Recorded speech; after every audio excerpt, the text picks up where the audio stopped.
In just 22 minutes, a calm black congresswoman shattered 17 years of silence, privilege, and deceit right inside the U.S. Capitol. She didn't bang the table. She didn't raise her voice. But with every question, every carefully chosen word, she peeled back layers of protection built by a last name that once silenced entire investigations. Jasmine Crockett wasn't there to perform. She was there to reveal. For decades, Americans had watched power speak in circles. Loud voices dodging real questions with charm, charisma, or chaos. But on this day, something different happened. A woman with a folder, a mind sharpened by courtroom battles, and a soul shaped by injustice, sat across from the son of a president. And as cameras rolled, the nation witnessed a quiet storm begin to rise. What happens when privilege finally meets precision? Let's go back to the room where it all began. The hearing room felt more like a vault than a forum. Oak-paneled walls absorbed sound instead of echoing it, and the heavy silence clung to the air like the residue of centuries of decisions, some just, most forgotten. The temperature held at a meticulous 68 degrees, but no one felt cold. They felt watched. They felt recorded. Not just by the cameras strategically placed to capture every tremor of a hand, every raised eyebrow, but by history itself. Something about the room seemed to whisper, "This is where the masks come off." And into that room walked a man who had never worn one. Donald Trump Jr. stepped forward with the casual arrogance of someone who believed the world should meet him on his terms. He didn't just sit, he took the seat, like it was his, like he had earned it. The tailored gray suit, the bold red tie, the gold cufflinks, each chosen for effect, not comfort. His grin stretched wide, rehearsed. His fingers tapped an invisible rhythm against the mahogany tabletop, impatient, performative. His eyes didn't scan the room for allies or threats.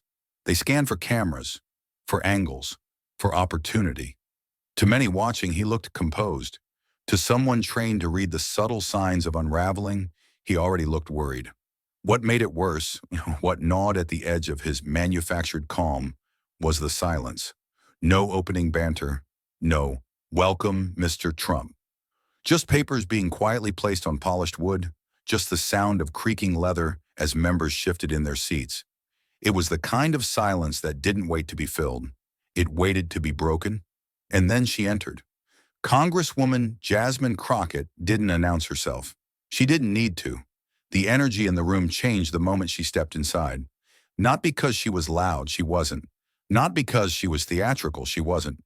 But because her presence disrupted something deeply rooted and unspoken.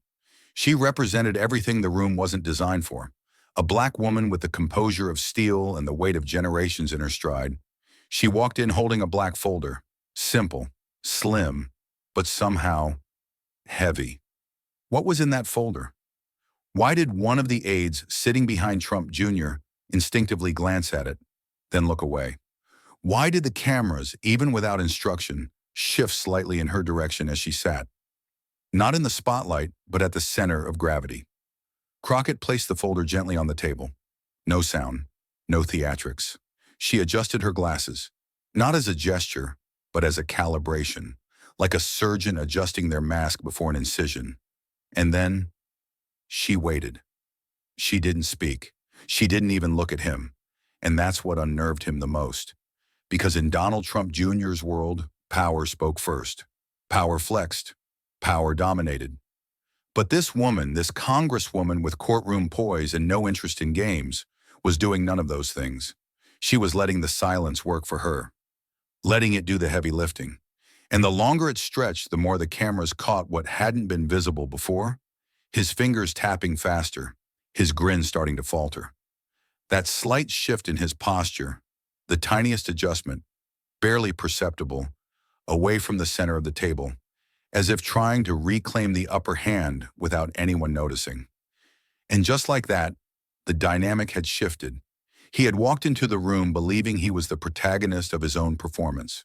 But something in the air, something he couldn't quite name, was telling him that this story wasn't his. And as the chair creaked softly beneath him, and the folder sat unopened before her, one question loomed over the entire room like a storm cloud waiting to crack. What on earth was inside that folder? That question, the not knowing, is what held the audience. It wasn't just a matter of politics now. It was personal. It was human. Everyone, from the committee members to the viewers watching from their living rooms, leaned forward, consciously or not, drawn by a magnetic pull that only truth, when it's about to be revealed, can generate. And Jasmine Crockett, still silent, still composed, simply exhaled once and reached for the top tab. Jasmine Crockett had never needed noise to command attention. She was one of those rare figures whose stillness unsettled more than shouting ever could. As she adjusted the pearl earring that caught just enough light to mark her place in the room, there was no mistaking it. This wasn't hesitation. It was control. Deliberate. Surgical. Her navy blue blazer, understated but tailored to precision, seemed to absorb the room's tension rather than deflect it. The discreet American flag pin on her lapel didn't glitter. It held steady, much like the woman who wore it. To the casual observer, she looked composed. But those who knew better could sense it. Beneath the soft poise was a readiness forged in harder places. She reached for the black folder slowly, not theatrically, but with intention. Each tab was color-coded, each document labeled and sublabeled in a hand only she could fully decipher. Her glasses slipped slightly to the edge of her nose as she scanned the contents, but when she raised her eyes to speak, she removed them entirely. It was a practiced motion, a ritual born of courtroom experience. She knew that for her, eye contact wasn't optional, it was armor. She'd learned long ago that if she didn't look people in the eye, they'd pretend she wasn't really there. Because once someone had. Years ago, long before Congress, long before television cameras and high-stakes hearings, Jasmine Crockett had been just another young black attorney trying to survive her first criminal court rotation in Dallas County. Back then, she was armed with borrowed heels, a public defender's badge, and a law degree that had cost her more sleep than money. She had walked into that courtroom late on a Wednesday afternoon, holding a thin file containing the name of her first assigned client, a 17-year-old boy charged with armed robbery. No criminal record, no forensic evidence, just an eyewitness who had felt sure it was him. She had barely introduced herself before the judge dismissed her with a wave of his hand. "We'll move this along. I assume the defense has no objection?" He barked, not even turning in her direction. And she had frozen, just for a moment, caught between professional training and visceral disbelief. Not at the insult, but at how normal it felt. How everyone else in the courtroom just moved on. That moment changed her, not because it broke her, but because it revealed the shape of the fight ahead. She would never again allow anyone, judge, jury, or politician, to pretend she wasn't in the room. And more importantly, she would never let her silence be mistaken for surrender. If they couldn't hear her voice, they'd feel the weight of her preparation. If they wouldn't listen to her words, they'd have to reckon with her evidence. It was in that moment, sitting before that disinterested judge, that Jasmine Crockett began crafting the method she now wielded like a scalpel. No outbursts, no wasted energy, just relentless focus, document by document, line by line. It wasn't about sounding powerful. It was about being undeniable. And now, years later, seated across from Donald Trump Jr., she recognized something familiar. The same tone, the same assumption, the same institutional smirk she'd seen from prosecutors who underestimated her, from judges who spoke over her, from colleagues who mistook her grace for weakness. And yet again, she didn't raise her voice. She didn't rush to confront. She simply turned the page in her folder, her fingers steady, her breath even, and waited for the weight of her work to speak. Because what she carried in that folder wasn't just paper. It was preparation. It was memory. It was all the moments she wasn't supposed to matter, finally given voice, page by page. And as she glanced at the next tab, the one marked Valuation Discrepancies, 2017, her lips parted ever so slightly, not in surprise, but in recognition. This was the moment she'd been preparing for since that Wednesday in Dallas, and the man across from her had no idea what was coming. The chair creaked softly beneath him as the gavel tapped twice. "We are now in session." The clerk's voice rang out crisp and neutral, but no one in the room mistook this for routine. From the moment Jasmine Crockett placed her hand on that black folder, the air had shifted. The audience may not have known why yet, but the man across from her felt it in his bones. Jasmine adjusted her microphone, not with the fumbling of nerves, but with the steady motion of someone about to open a door they'd unlocked 1,000 times before. Her first words were almost too soft for the room, just above a whisper, yet clear enough to command stillness. Mr. Trump, thank you for your time today. I'd like to start with a simple clarification. Simple. That was the word that disarmed most of her opponents. It always began simple, like a hand extended, like she was offering help, not a subpoena. She flipped a page and continued, "This document here, filed with the Internal Revenue Service, lists the valuation of Marlowe Holdings at $5 million for the 2017 fiscal year. Is that correct?" Donald Jr. leaned forward slightly, the grin never leaving his face. "Yes, I believe so," he replied, "though you'd have to check with our accounting team. I mean, it's a little more complex than that." "Of course," she nodded calmly, as if his answer had been helpful. "Now, according to this investment prospectus," she tapped another document, slid half an inch forward. "Your organization presented Marlowe Holdings to prospective investors in that same year with a valuation of $17 million. Is that also correct?" His grin widened. "Congresswoman, I appreciate your enthusiasm. Really, but real estate valuation is a fluid process. If you've never worked in that world, it can be easy to misunderstand things." There it was, the smirk. The tone dipped in condescension, the audible italics around the word misunderstand. He adjusted his cufflinks as he continued. "We deal in asset classes, market projections, tax strategies. It's complicated stuff. And no disrespect, ma'am, but I doubt most members of this committee have ever had to navigate that level of business." He said it with charm, with teeth, as if he expected a chuckle, as if he expected her to shift in her seat, apologize, backtrack. But Jasmine Crockett did none of those things. She didn't flinch. She didn't even blink. Instead, she simply said, "Understood," and made a small mark on her notepad, the kind of mark that didn't need a full sentence to explain, the kind of mark that said, "Got it. We'll come back to this." Then, without missing a beat, she turned the page. "Just to clarify, Mr. Trump," she continued, "are you saying that it is standard business practice to present the same asset with a $12 million variance depending on the intended audience?" He leaned back, crossing his arms. "It's not a variance. It's context." "Context," she repeated softly, her pen gliding down the next column. "Then perhaps you could help us understand which context determines the actual value, tax liability or investor appeal?" There was a pause, just long enough to stretch thin over the quiet hum of the cameras. The press leaned forward. Committee members narrowed their eyes, and Donald Jr. did something unexpected. He looked to his lawyer. Jasmine saw it. Everyone did. That subtle glance, a flicker, less than a second. But in this room, it spoke volumes. The confident air he had carried in with him now trembled faintly around the edges. Jasmine didn't pounce. She didn't change her tone. She simply moved to the next document. "We'll return to that property in a moment," she said gently. "But first, let's look at Crimson Shores, listed at $45 million in a 2018 loan application, yet only $15 million on your federal tax documents, both signed by you, both dated within the same quarter." She didn't need to raise her voice. The documents were doing the shouting for her, and as she reached for the next tab, the room collectively realized this wasn't a hearing, this was an autopsy, and the subject didn't even know he was already on the table. Jasmine didn't raise her voice. She didn't have to. When she reached for the next tab in her folder, color-coded green, marked Crimson Shores 2018, there was a stillness so sharp it could slice through glass. The paper made the softest rustle as she lifted it. One document, two numbers, one signature.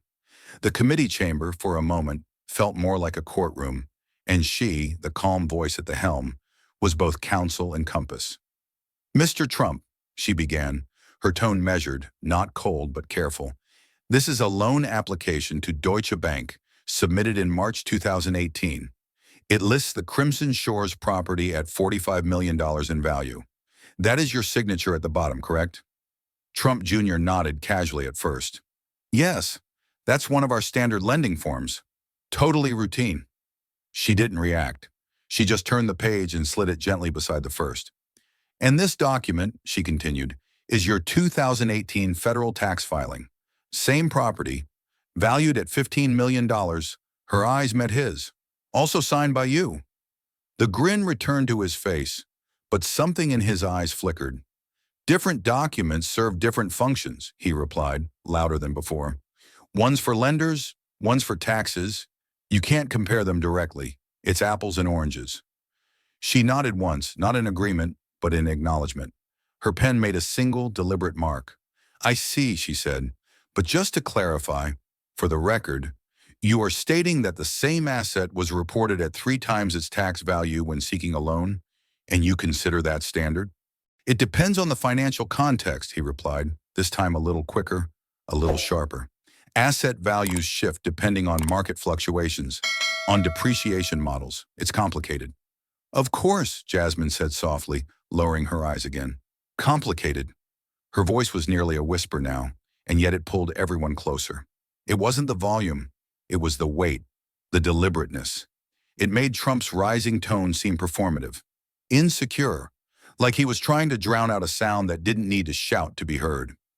As she aligned the documents side by side, a memory surfaced, unbidden but sharp. Years ago, back in Texas, she had stood beside a different client in a courtroom, just a fraction the size of this one. A single mother of 2, soft-spoken, working nights at a diner and days as a janitor. Her crime? Failing to report $150 in emergency child support on her welfare renewal form. No intention to deceive, just exhaustion, confusion, and a missing pay stub. The government's response? Fraud charges, jail time, full repayment with interest. Jasmine had fought like hell to keep that woman out of prison. She'd won, but barely, and she'd never forgotten how the system had treated that $150 as if it were a felony. And now, here she was, facing a man who casually shrugged off a $30 million discrepancy like it was a rounding error. She blinked once, returning to the moment. Her hands remained still, her expression unchanged, but the memory stayed, folding itself into her spine, giving weight to her next words. So, just so I'm clear, Mr. Trump, she said, pausing deliberately, if an average citizen had reported these kinds of discrepancies, multiple millions of dollars in opposing directions, do you believe the IRS would treat that as routine? Trump Jr. scoffed. It's not the same thing. No, she said quietly. It never is. And with that, she moved to the next document, without looking up, without raising her voice, knowing full well the silence in the room would say everything she didn't need to. The folder never slammed. It never snapped. It just opened, page by page, like a calm tide rising in a room built on sand. Jasmine Crockett continued, methodical as a surgeon, peeling back discrepancy after discrepancy with a tone so even it almost sounded gentle, until you realized what she was actually doing.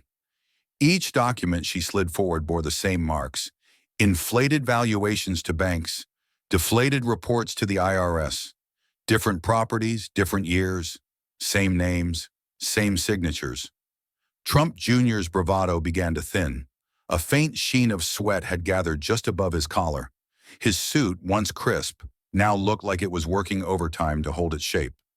He shifted in his seat more frequently, each movement betraying discomfort he hadn't expected to feel today. Still, he tried to keep the rhythm of deflection alive. I'm not the accountant, he repeated. That's above my pay grade. But the edge in his voice was fraying. Jasmine didn't respond to the sarcasm. She didn't need to.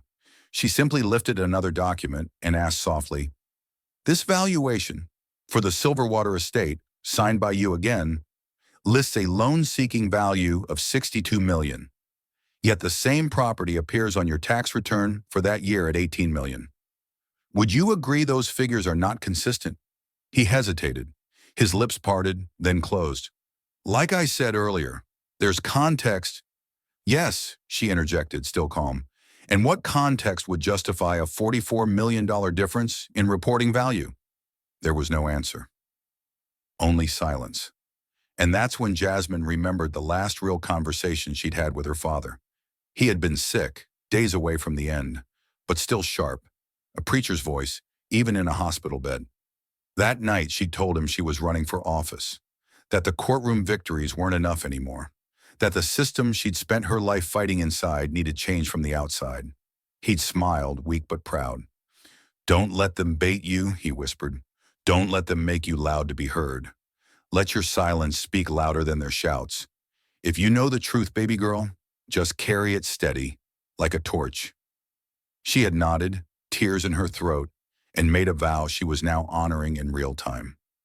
Back in the hearing room, Jasmine let her silence stretch again, just long enough for the weight of the last question to hang like a stone in the air. She didn't press. She didn't move. She just waited. It was in that stillness that Trump Jr. began to unravel. He leaned forward this time, not out of dominance, but desperation. "We operate within normal financial frameworks," he said quickly. "There's nothing unusual about these variations. Any competent financial officer would tell you—" "But I'm not asking a financial officer," Jasmine cut in, still soft, still devastating. "I'm asking the man whose name appears next to these numbers. You." Another pause, longer this time. He reached for his water glass. His hand trembled, and somewhere behind that glassy-eyed stare, the first real crack in inherited confidence began to show. He had been talking too fast. That was always the first sign. The measured arrogance that had walked into the room an hour ago had been slowly, almost imperceptibly, peeled back. Jasmine hadn't raised her voice. She hadn't even raised an eyebrow. But her questions, each sharpened with care and coated in calm, had worn through the polish. Now, as he scrambled to regain narrative control, Donald Trump Jr. made the one mistake Jasmine had been waiting for. He kept talking. "We all understood internally," he said, exasperated, voice rising, "that there were two sets of numbers, one for tax purposes, one for investors. It's just smart business. Everyone does it." For a beat, just one, the room held its breath. No one spoke. No one moved. It was the kind of silence that didn't follow shock. It created it. Even the journalists in the back, usually busy typing or live tweeting, had stopped. The Republican members leaned back slightly, lips pressed into thin lines. A Democratic staffer dropped a pen, but no one turned to look. The only sound was the low, mechanical hum of the microphones, still live, still recording. And Jasmine? She didn't blink. She didn't pounce. She didn't lean in. She simply made a note in the margin of her legal pad, as if he had just confirmed the price of a sandwich, not admitted, on record, that the Trump organization had knowingly maintained parallel financial records. Then, in that same unshakable tone, she asked, "Just to confirm for the record, Mr. Trump, you testified that all senior executives in your company understood and participated in keeping two different sets of numbers, depending on the audience. Is that correct?" His eyes narrowed. He must have heard himself, must have realized what he just said. "That's not what I meant," he replied quickly. "I mean, obviously, we reported different figures for different reasons, which is completely legal.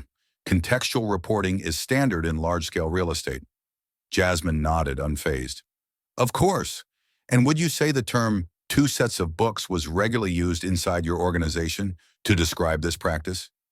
He hesitated, then, "Sometimes, maybe casually. But it's not like we were doing anything criminal.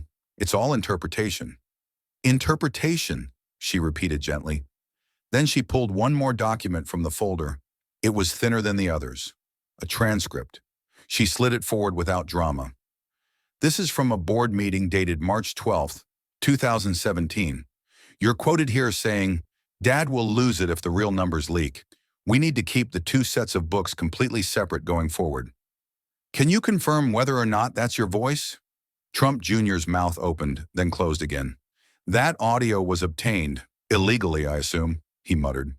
"It was submitted voluntarily," Jasmine replied evenly, "by someone who was in that room, and who no longer wished to be part of a practice that relied on deception as a business model." Her words weren't loud, but they were undeniable. And in that moment, the question hanging in the air was no longer, did he say it? It was, How many more things had he said without realizing the world was finally listening? And Jasmine, eyes still lowered, flipped the page. Because this wasn't over. It was just beginning. She waited until the room had settled again, until the adrenaline faded from the previous confession, until Donald Trump Jr. had convinced himself that he'd dodged the worst of it. That's when Jasmine Crockett flipped to the next tab and said, in that same composed clinical voice, "Let's move to an internal communication dated July 18th, 2019. The screen behind her flickered to life. A projected image of an email filled the frame. Bold subject line, timestamp, and most importantly, a signature. Jasmine didn't read it with drama. She didn't even look up at him.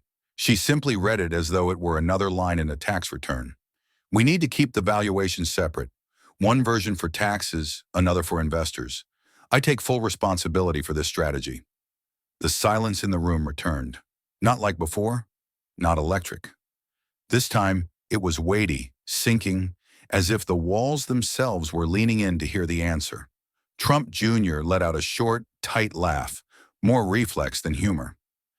That's clearly out of context," he said, attempting the dismissive wave again, though his hand trembled slightly at the wrist. "I was speaking loosely, internally. That's not a formal statement of policy."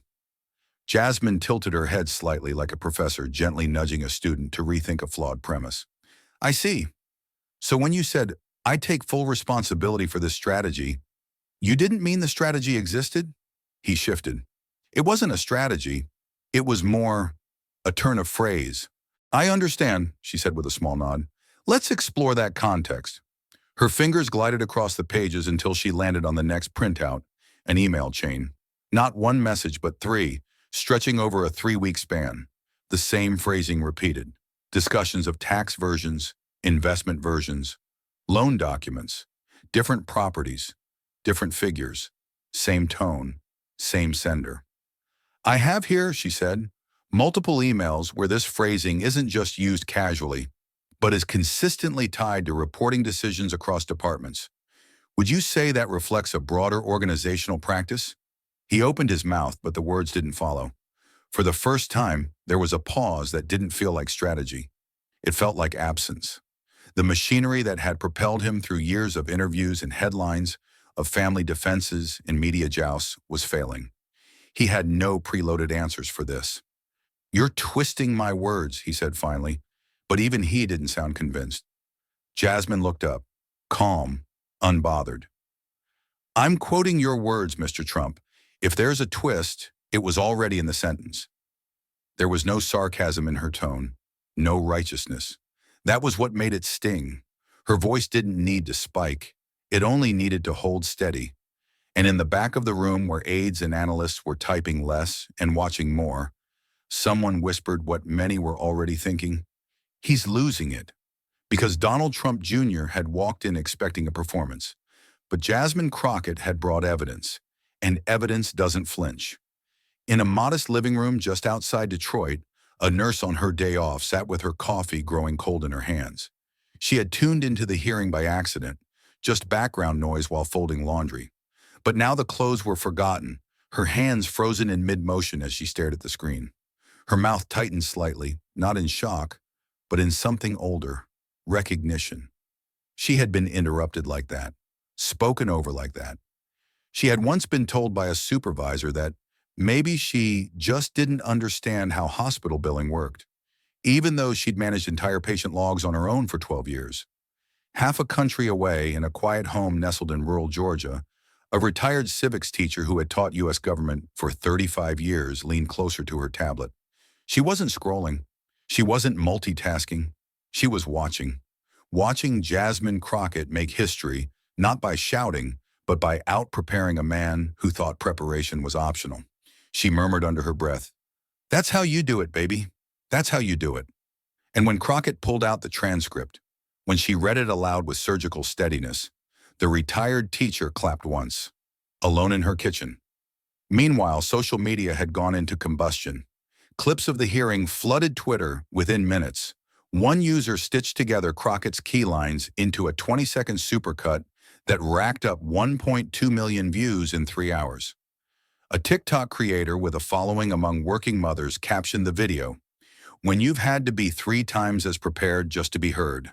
Another user simply wrote, "The art of the calm kill, Crockett style."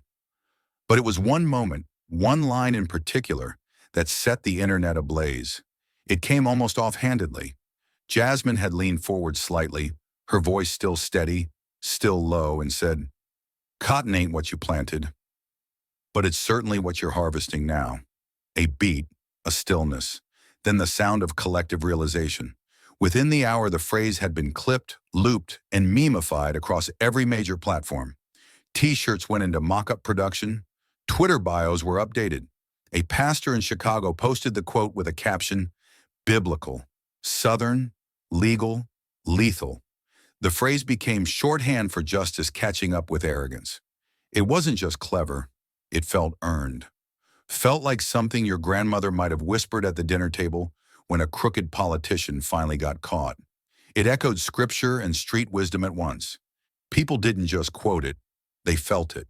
And in that viral moment, Jasmine Crockett's name was no longer just on the hearing roster. It was in hashtags on trending charts, and, more than that, on the lips of Americans who had spent a lifetime watching powerful men walk away unscathed. But not this time. Because this time, the facts were walking them back. And Crockett? She was just getting started. The tension in the hearing room had begun to ferment, no longer just simmering discomfort, but something thicker, palpable, a silence that didn't beg to be broken, but dared anyone to try. Jasmine Crockett sat motionless, her folder still open, her pen resting quietly beside her notepad. She looked not triumphant, but composed, almost serene, like a woman who had seen this kind of unraveling before and knew exactly how long it took. Donald Trump Jr., on the other hand, was running out of angles. His earlier certainty had curdled into defensiveness. His tone had lost the gleam of confidence and taken on something more brittle, more performative. But the audience was no longer buying the act, and Jasmine? She hadn't even looked fazed. She straightened her spine slightly, not to rise, but to center. Then calmly she leaned into the microphone.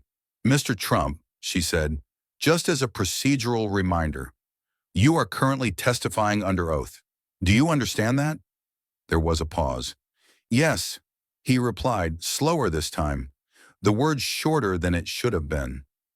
Her voice remained gentle, almost kind. "And you are aware that statements made under oath are legally binding and subject to perjury laws, correct?"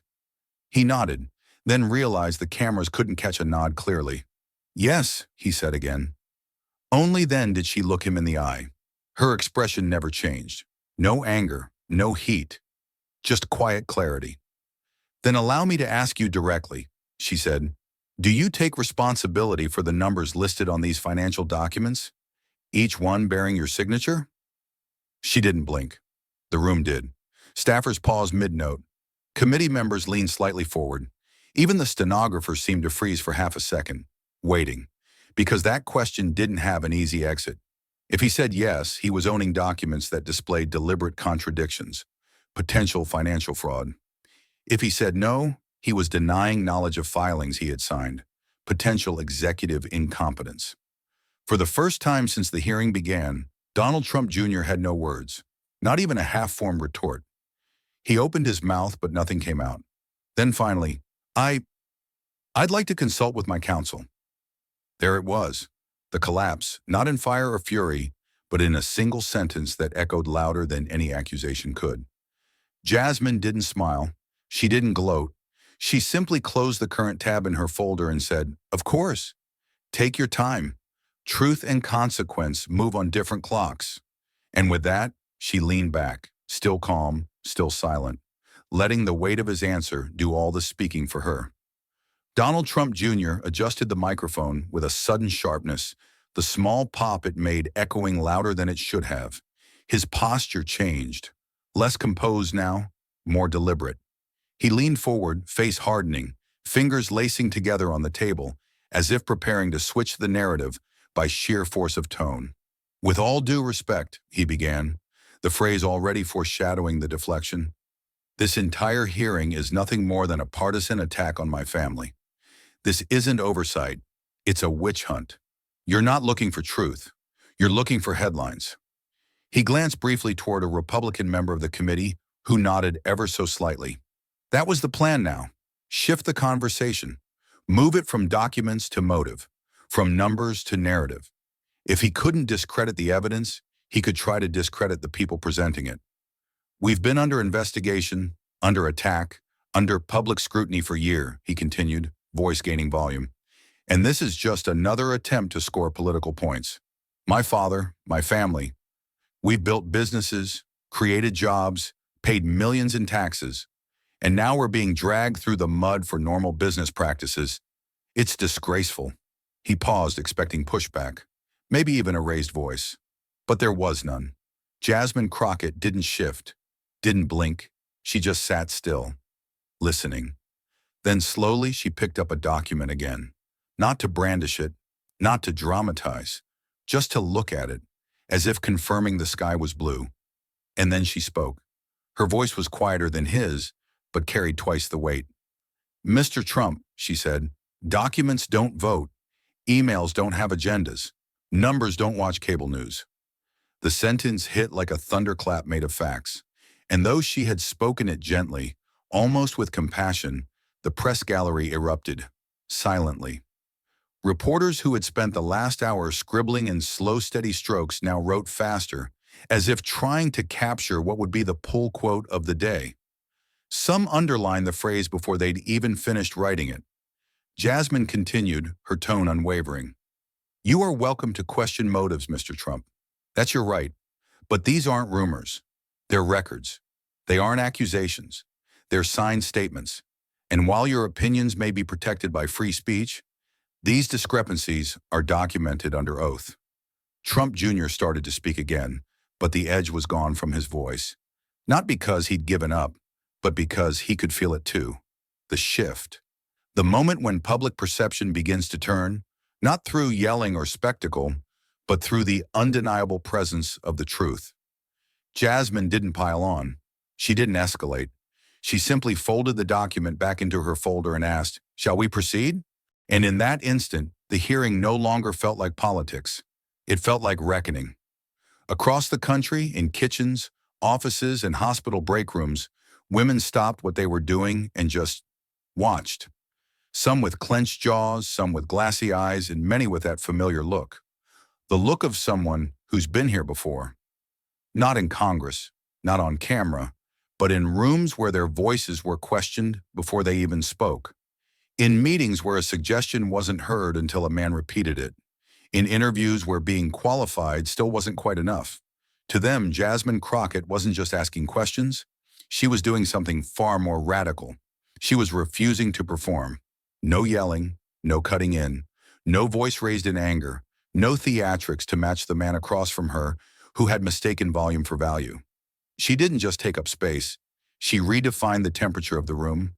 And in doing so, she became a quiet avatar for every woman who had ever been told to calm down, to smile more, or to not make it personal. She wasn't angry, she was prepared. She wasn't shouting, she was building.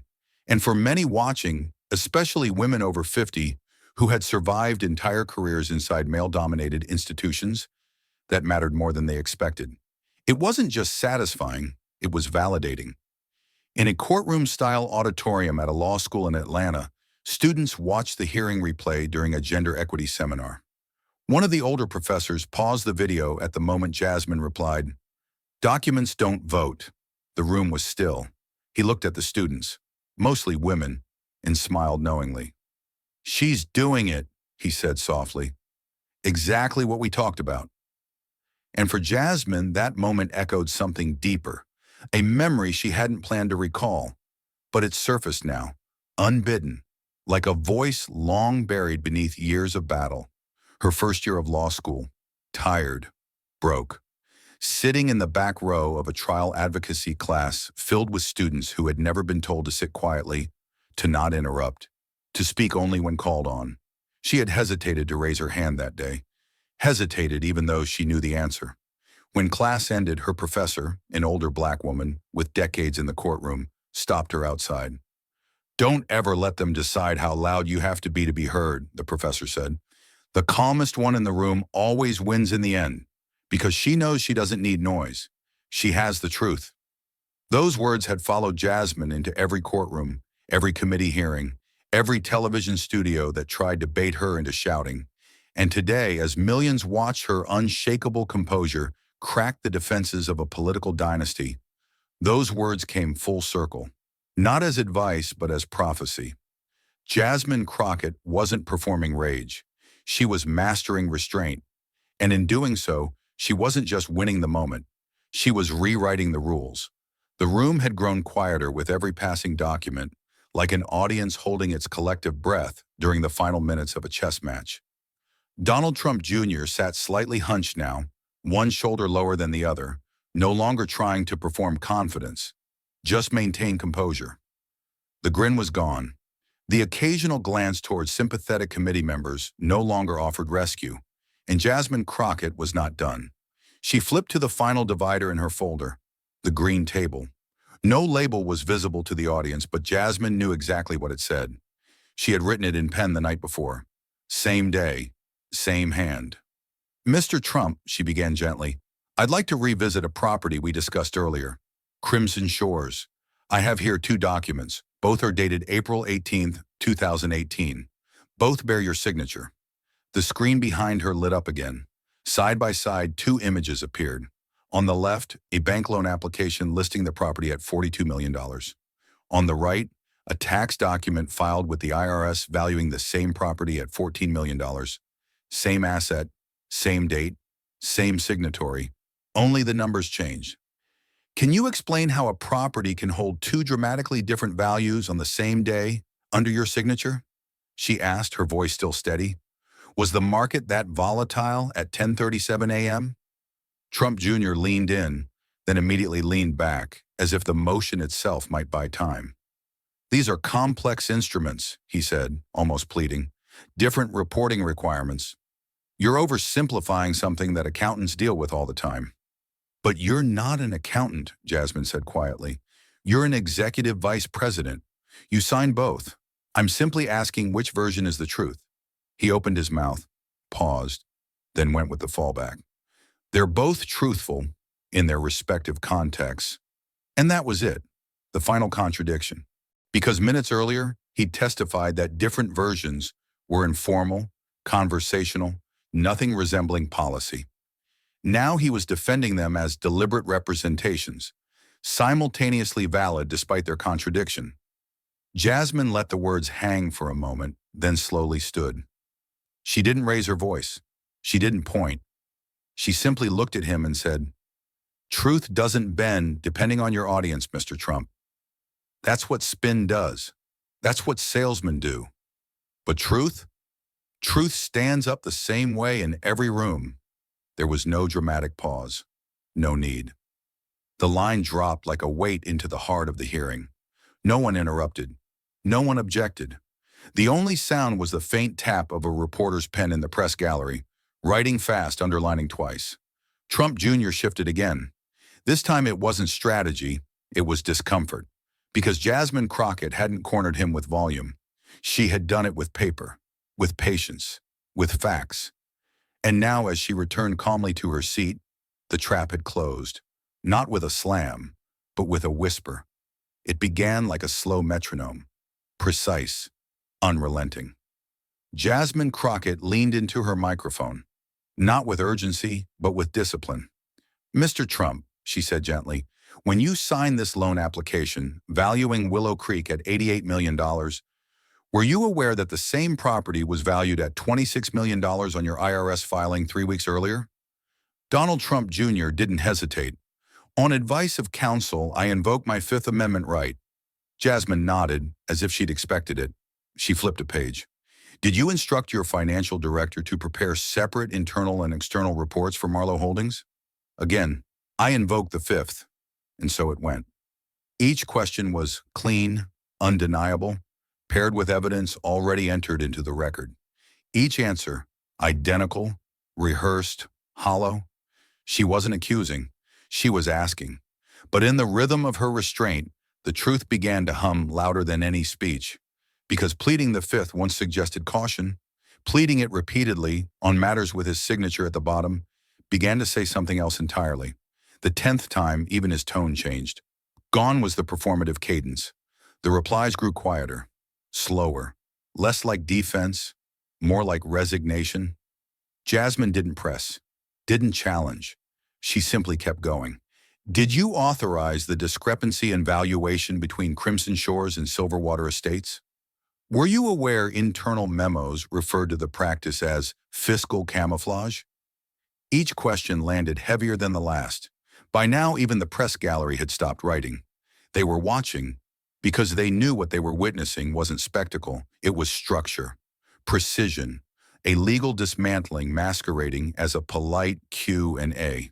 The repetition became its own rhythm, a kind of music. And in that rhythm, Crockett held the baton, not to conduct chaos, but to lead the listener through a composition of consequence. She never raised her voice.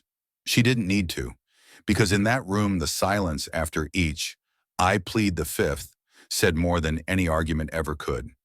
The night before the hearing, Jasmine's apartment was silent. Not the soothing kind of silence, but the kind that asked questions without words. Her notes were laid out with military precision, tabs like battlements. The glow of the lamp softened the sharpness of the pages, but not the weight of what they carried. Above her laptop stood a single photo, her father smiling on the porch in a white t-shirt, elbow resting on his knee, frozen mid-laugh. Jasmine stared at the picture longer than she meant to. She didn't speak. She didn't need to. Because in that quiet, she heard his voice like memory dusting across the room. "We fight with facts, baby girl." It was what he always told her, when teachers questioned her tone, when she was passed over in debate club despite outscoring every boy, when the world tried to shrink her voice. He never told her to shout louder. He told her to show up prepared. In law school, she'd almost quit. One night after being interrupted 5 times in one class, she came home and called him, frustrated and exhausted. He had only said, "Well, you don't need to shout. Let your silence come with evidence. That's how you win the long game." Now, in this late hour, she was surrounded not by people, but by proof. She practiced, not sound bites, not fury, just facts. Valuation discrepancy, $88 million versus $26 million. Email, keep numbers separate, signed. And just before closing the folder, she reached for the frame and placed it closer. She didn't need good luck. She needed clarity. The next morning, she walked into that hearing room with her father's words in her chest and the law in her hands. Now, hours later, as Donald Trump Jr. flailed behind excuses and legal shields, Jasmine didn't raise her voice. She didn't react to the noise. She looked across the room, calm and unblinking. And in her silence, she carried everything that mattered: her training, her truth, and a promise made long ago to a man who taught her that facts, quiet and unshakable, would always speak louder than bluster. The hearing wasn't over, but the room already felt change. There was no final mic drop, no fireworks, no chant of victory. What lingered instead was something quieter, heavier, the weight of undeniable clarity. Like the last note of a song you didn't realize had ended until the silence told you it had. Jasmine Crockett sat still, not slumped with exhaustion, but anchored, her spine straight, her folder closed, her pen resting untouched beside her notes. She had asked her questions. She had presented her evidence. She had waited through each invocation of the fifth, and now she was simply present. Across the country, people were still watching. In a break room in Milwaukee, a Latina supervisor replayed the clip of Jasmine's final exchange. Not because she missed it, but because she needed to hear it again. She lowered her phone, blinked hard, and said to no one in particular, "That's how you do it without yelling. That's how you stay standing." In Oakland, a teenage girl sat at the kitchen table with her grandmother, watching the hearing from a laptop balanced on a stack of books. The girl asked, why didn't she interrupt him when he kept lying? The grandmother smiled softly. Because she didn't need to. By the next morning, a dozen new hashtags had surfaced.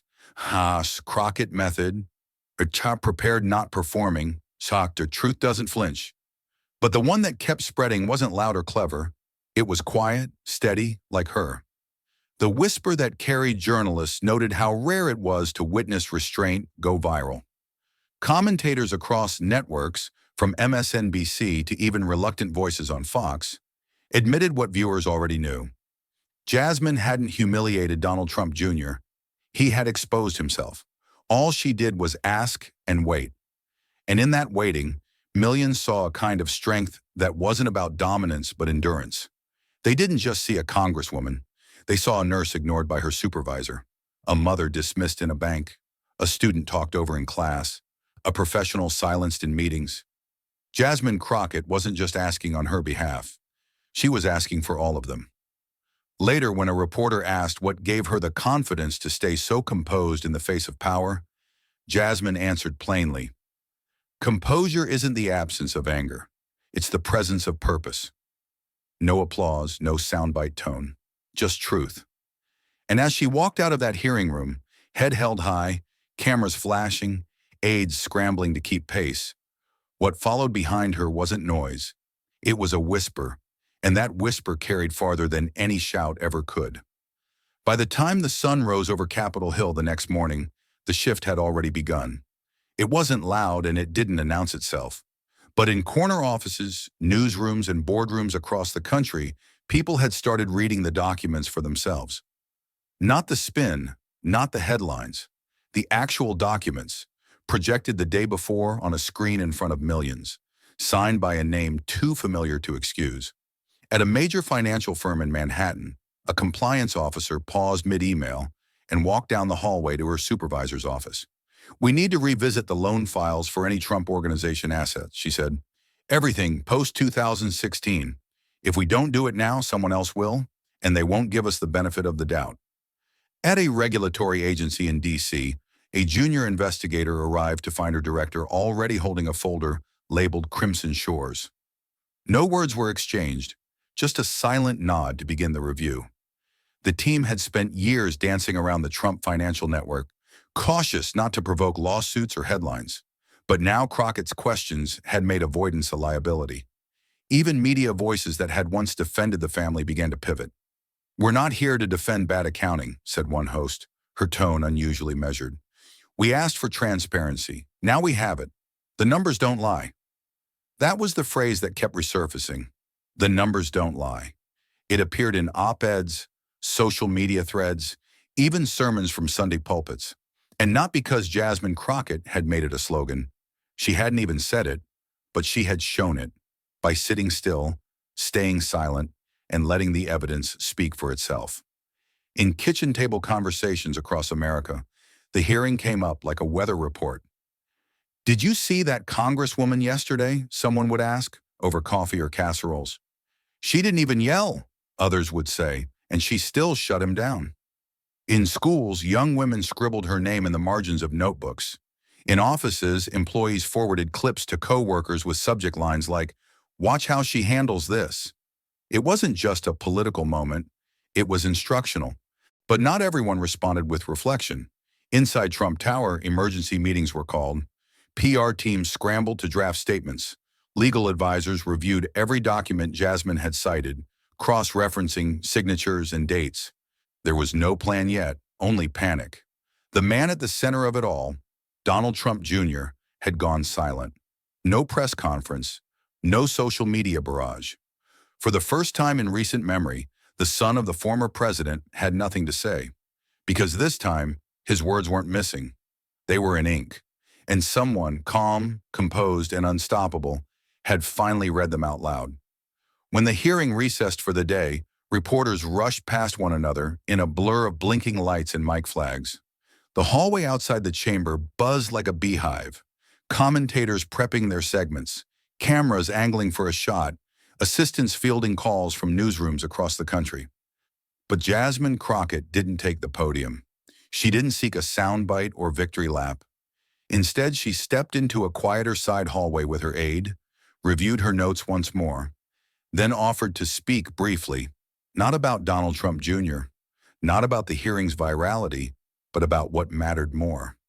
"I came here for the ones who don't get to speak," she said softly, eyes direct but steady. "For the woman who was audited for a $150 error. For the veteran denied a home loan because he couldn't afford a lawyer. For the single mom fined for filling out the wrong form. Her voice didn't shake, and she didn't try to sound grand. She wasn't performing for the camera. She was remembering the faces that had walked into her law office years ago, exhausted, scared, and alone. The ones I used to defend in court, she continued, were punished for mistakes, not schemes. They couldn't plead the fifth. They couldn't invoke privilege. They were told to stand, to answer, to pay. That's who I think about when I open these folders. That's who I speak for. The clip didn't go viral the way her hearing moments had. There were no dramatic lines, no raised eyebrows. But for many, this was the part that stayed. A high school civics teacher in New Mexico showed it to her class and said, "This is why representation matters. Not just who's in the room, but who they're in the room for." A father in Pennsylvania shared the video with his daughter and said, "You don't have to yell to be powerful. You just have to know who you are and who you're there to protect." Jasmine wasn't interested in vengeance. Her work wasn't fueled by rage. It was clarity that moved her, clarity and memory. She remembered the day a judge had called her emotional for raising her voice after a client was denied basic due process. She remembered swallowing that insult and replacing it with evidence. Now, years later, she had brought that same discipline to the halls of Congress. When asked whether she felt Don Jr.'s silence under questioning had confirmed guilt, she didn't take the bait. "I'm not here to decide that," she replied. "I'm here to show the record and let the people decide what silence means." Then, with her folder clutched under her arm and her heels clicking gently down the marble floor, she walked away, still not shouting, still being heard. The sound was soft, just a single clean crack as the chair's gavel struck the desk. But the echo it left was anything but quiet. "This committee stands in recess," the chair announced. No one applauded, no one cheered. The air didn't burst, it held its breath. As people began gathering their things, the usual post-hearing murmurs returned. Chairs creaked, notebooks snapped shut, aides leaned in to whisper logistics. But something had shifted. The room felt heavier, not with confusion, but with recognition. Everyone knew what they had just seen, and everyone knew it would follow them out of that chamber. Cameras pivoted as Donald Trump Jr. stood slowly, his face unreadable, his attorney whispering rapidly at his side. He didn't look at Jasmine. In fact, he didn't look at anyone. The swagger he had entered with was gone, replaced by a rehearsed neutrality that couldn't mask the fatigue. But Jasmine Crockett didn't watch him leave. She remained seated for a moment longer, hands resting lightly on the folder she had carried in and barely touched again once the questioning began. Her stillness now was not the stillness of strategy. It was the stillness of someone who had done exactly what she came to do. Then she rose.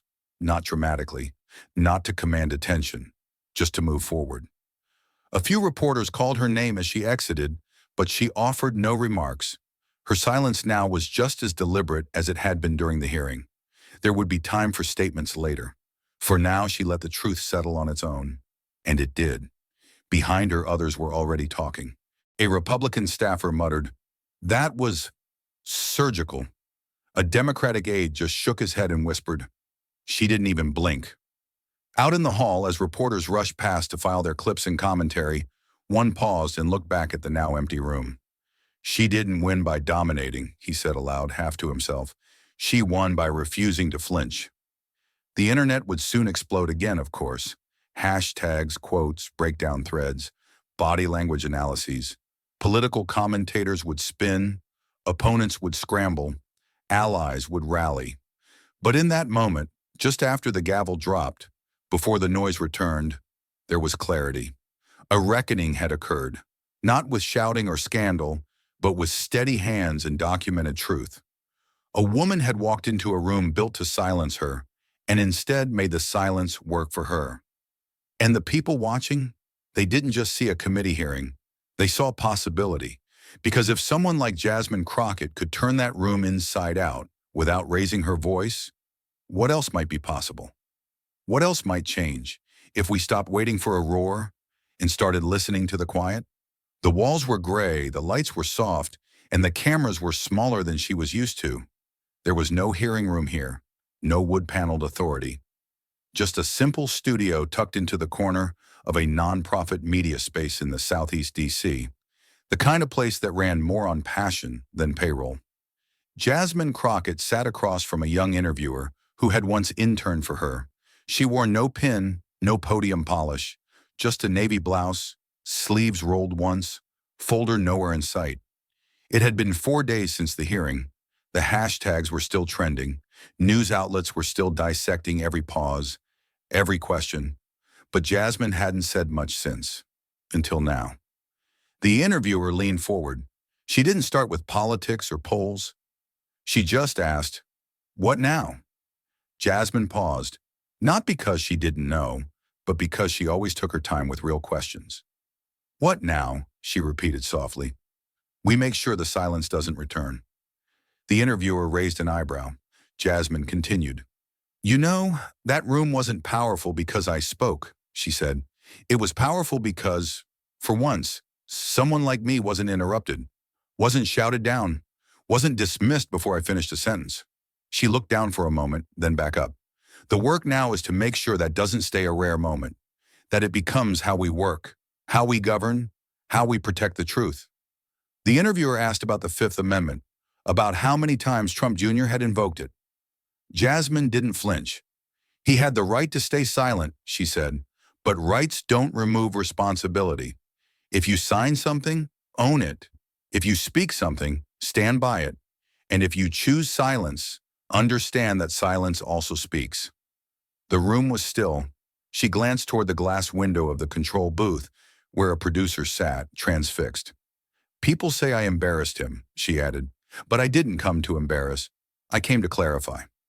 There was something about her tone, almost pastoral, not scolding, not triumphant, just rooted. "Clarify what?" the interviewer asked gently. "That facts still matter, that preparation still matters, that you don't need to be loud to be right." She smiled, the first one of the interview. "And that sometimes what power is really meant for is to make space for someone else to finally speak." The cameras kept rolling, but no one moved to end the recording. Because sometimes truth doesn't need a mic drop. It just needs a moment. And Jasmine Crockett had mastered the power of the moment. By the following week, the conversation had broken into two camps. Some called it vengeance, a reckoning long overdue, a public shaming delivered with surgical precision.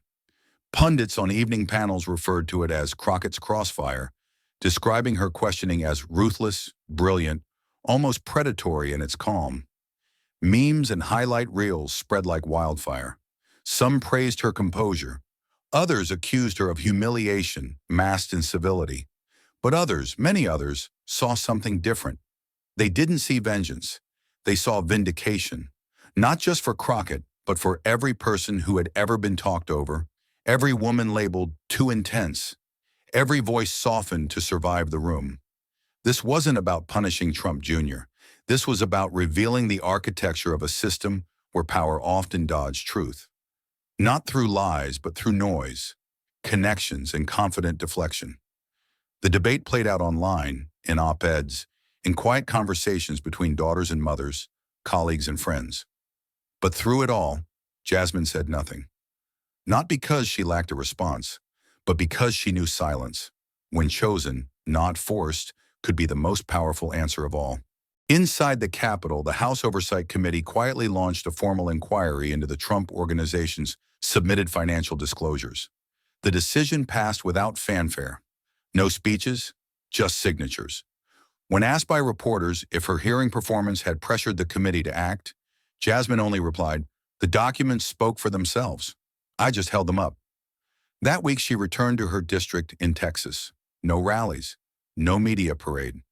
Instead, she visited a local legal aid office where she used to work, an unremarkable building with flickering lights and cracked linoleum floors, where she once stood beside people who couldn't afford a second mistake. Inside, a young woman looked up from the intake desk. Her eyes widened slightly. "Are you—" "I'm still just Jasmine," she said with a small smile. At the end of the week back in Washington, the committee released a public statement. Multiple discrepancies across valuation filings and tax declarations have been identified and are now under federal review. No drama, no front-page scandal, But for those who understood what had truly happened, it was seismic. Because justice doesn't always arrive in handcuffs or headlines. Sometimes it arrives in the form of a woman who doesn't flinch. And when asked how she felt about everything that followed, Jasmine simply said, "I didn't come for retribution. I came for recognition." She never clarified what she meant by that. She didn't have to. Weeks later, the headlines had shifted. The news cycle had moved on, as it always does. A different controversy, a new crisis. But in homes, classrooms, boardrooms, and courtrooms across the country, the image still lingered. Jasmine Crockett, not raising her voice, not slamming her hand, just asking questions and never looking away. In a small classroom at a public high school in Birmingham, a teacher played a short clip for her seniors. It wasn't the viral one, not the confrontation, not the Fifth Amendment drumbeat. It was the ending. Jasmine, folding her folder, standing quietly and walking out without a word. "Why this one?" a student asked. The teacher smiled. "Because that's what real authority looks like." Across the country, a veterans group wrote to her office. Not with a donation request, not to lobby. Just a note that read, "We've spent years being told to follow the rules. Thank you for reminding them that the rules apply to everyone." And in her own office, Jasmine sat late one evening with the lights low and her inbox full. She wasn't writing a speech. She wasn't prepping for a segment. She was responding to a letter from a young girl in Detroit who had written, "They always tell us to speak louder, but you didn't, and still everyone listened." Jasmine smiled at that. She wrote back, "Louder isn't the same as stronger. Let your truth carry your voice, and you'll never have to shout." That week, she was invited on a major network. The host opened with praise, listing her precision, her preparation, her composure. "You embarrassed a powerful man without ever raising your voice," the host said. "How'd you do it?" Jasmine paused, then answered simply, "Truth doesn't shout. It just refuses to sit down." And that was the point. This wasn't about humiliation. It was about holding ground in a room designed to shake you. It was about being the calm voice that made the powerful tremble, not from fear, but from finally being seen. And as the screen faded to black, as the studio lights dimmed, and the final footage rolled across timelines and televisions, one question remained. What will you do the next time you're in the room? Because Jasmine Crockett had shown what was possible. She had shown that evidence, delivered with grace, could echo louder than any microphone. She had shown that a whisper, built on truth, could shake a system louder than a shout ever could. And in doing so, she left not just a mark, but a map. And maybe that's the real legacy, not the viral clip or the trending quote, but the shift it sparked in how we measure strength. For too long, power was mistaken for noise. Authority was confused with arrogance. But in that hearing room, Jasmine Crockett reminded us that real power doesn't need to be loud. It needs to be anchored in truth, in preparation, in the quiet confidence of someone who knows who they are and why they've shown up. She didn't fight to be the loudest. She fought to be the clearest. And in doing so, she carved out a path not just for herself, but for every voice that had ever been talked over, laughed off, or silenced before it began. She proved that dignity, when paired with truth, becomes a force no privilege can outrun. This story is a fictional dramatization inspired by public figures and events, crafted to reflect broader truths about justice, courage, and the quiet strength of those who carry truth in their hands. And so to anyone who's ever been told to wait their turn, lower their tone, or question their worth, remember this. Sometimes the most powerful thing you can do is stay calm, stay ready, and refuse to sit down. Thank you for staying till the end. Your time, your heart, your presence matters more than you know. If this story spoke to you, speak back. Like, subscribe, and leave a comment. Let's keep this conversation and this fight alive.